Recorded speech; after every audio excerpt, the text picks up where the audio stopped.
लीला कर रहे थे अयोध्या में, तो कैसा दृश्य रहा होगा, प्रजा का आनंद कैसा कैसा आसमान छू रहा होगा। लेकिन लेकिन अगर अगर कोई व्याकुल है तो वो देवता व्याकुल है। देवता क्यों व्याकुल है? क्योंकि देवों को पता है कि परात्पर पर ब्रह्म परमात्मा मनुज रूप धारण करके धरती पर गए हैं किसी राज्य का राजा बनने के लिए नहीं, अपितु आर्य संस्कृति का रक्षण करने के लिए। यत्र तत्र सर्वत्र मुनि मंडलियों का अपमान हो रहा है, बालकों को युवकों को पथभ्रष्ट करने के षड्यंत्र हो रहे हैं। लंका को उपनिवेश बनाकर, वो भी लंका स्वयं नहीं बनाई, कुबेर की लंका छीनी थी, कुबेर का पुष्पक विमान छीन लिया था। रावण छीनने में बहुत माहिर था। सारे देवताओं को बंदी बनाकर, सोचिए जरा, वरुण व्याकुल है, वायु व्याकुल है, अग्नि व्याकुल है। अग्नि को शुद्ध आहुतियों का हव्य मिलता है तब अग्नि तृप्त होती है। खीर पुए जब अग्नि को अर्पित किए जा रहे हों, लेकिन जब अग्नि को मनुष्यों का मांस, पशुओं का मांस, रक्त रुधिर की धाराएं, जगह यत्र तत्र सर्वत्र मनुष्यों के मांस के लोथड़े, पशुओं के वो पिंड मांस के, वायु देवता को वो सफाई करनी पड़ती है। वो सूखे पत्र नहीं, उनको तो पशुओं और मनुष्यों के रुधिर और रक्त से सने हुए मांस मज्जा तक को समेटना पड़ता है। सब देवता व्याकुल हैं। ये नहीं होना चाहिए, ऐसा नहीं होना चाहिए। देव सभा जुटकर बैठ गई है। भगवान अयोध्या की सीमा पे अगर बंध गए, अगर अयोध्या, क्योंकि अयोध्या में कभी आक्रमण नहीं कर सकता रावण। ये श्री राम के पूर्वजों ने, मानधाता ने, अंशुमान ने, अज हुए, रघु हुए।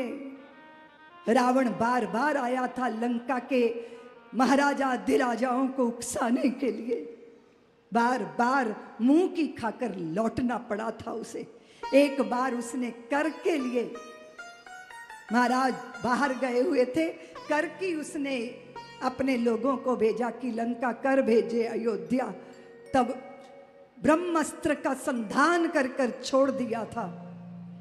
हुआ ये कि आधी लंका जल गई थी। उस ब्रह्मास्त्र के सामने रावण और सारी सेना जब भूमि पर दंडवत प्रणाम किया, तब वो ब्रह्मास्त्र शांत हुआ था। एक बार फिर रावण अयोध्या आया था।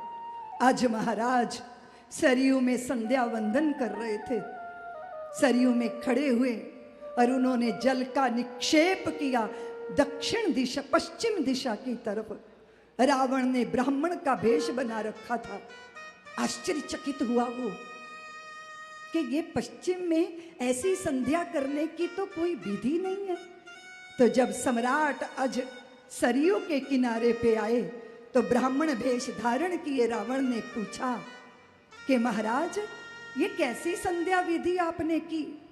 तो महाराज मुस्कुरा दिए, बोले ब्राह्मण देवता, मैंने ये कोई संध्या विधि नहीं की। मैं इस अयोध्या साम्राज्य का स्वामी हूं। मेरी जिम्मेदारी है कि कोई जड़, कोई चेतन, कोई पशु पक्षी मनुष्य आर्त ना हो, व्याकुल ना हो, पीड़ित ना हो। मैंने अपने ध्यान में देख लिया, पश्चिम की ओर जंगल में एक गौ माता पर एक शेर ने आक्रमण करने के लिए उद्यत हो गया, एक केहरी। तो ये मेरा जल निक्षेप नहीं था, ये तो मेरे दिव्य अस्त्र थे, बाण थे, जिसको चला के मैंने शेर को मार डाला और गौ माता की रक्षा की। आश्चर्यचकित हो गया रावण। उसने जाकर जंगल में देखा तो देखा कि गाय सुख से चर रही है और बाणों से बिंधा हुआ एक शेर मृत होकर भूमि पर पड़ा है। तो अयोध्या के सम्राटों का बल रावण जानता था। एक बार फिर आया था रावण, तब दशरथ जी महाराज उनको आके ललकारा कि हमसे मल्ल युद्ध करो। दशरथ ने कहा, रावण, ऐसा है कि समान बल वालों के बीच में मल्ल युद्ध होना चाहिए। संसार ये ना कहे कि चक्रवर्ती सम्राट दशरथ ने बूढ़े रावण को मार डाला। रावण झल्ला गया। उसने कहा, दशरथ, तुम नहीं जानते कि राक्षस बूढ़े कभी नहीं होते। दशरथ ने कहा, लंकाधिपति, मल्ल युद्ध बाद में करेंगे। ये जो मेरी नगरी का मुख्य द्वार है, मैं इसे भीतर से धकेलूंगा और तुम बाहर से धकेल कर अगर इन द्वार को खोल सके तो फिर तुमसे मल्ल युद्ध करूंगा। रावण ने कहा, आप द्वार को भीतर से धकेलिए ही मत, सांकलें भी लगा दीजिए, लोहा अटका दीजिए, सब कर लीजिए। दशरथ ने कहा, मात्र हाथ के बल पर मैं द्वार के इन दरवाजों को धकेल कर रखूंगा। इतना बल, इतना जोर लगाया रावण ने, पसीनों पसीनी हो गया। और फिर उसने दशरथ जी से मिलना स्वीकार ही नहीं किया, चुपचाप वहां से लौट गया। देवताओं ने कहा कि एक बार इक्ष्वाकु कुल के पूर्व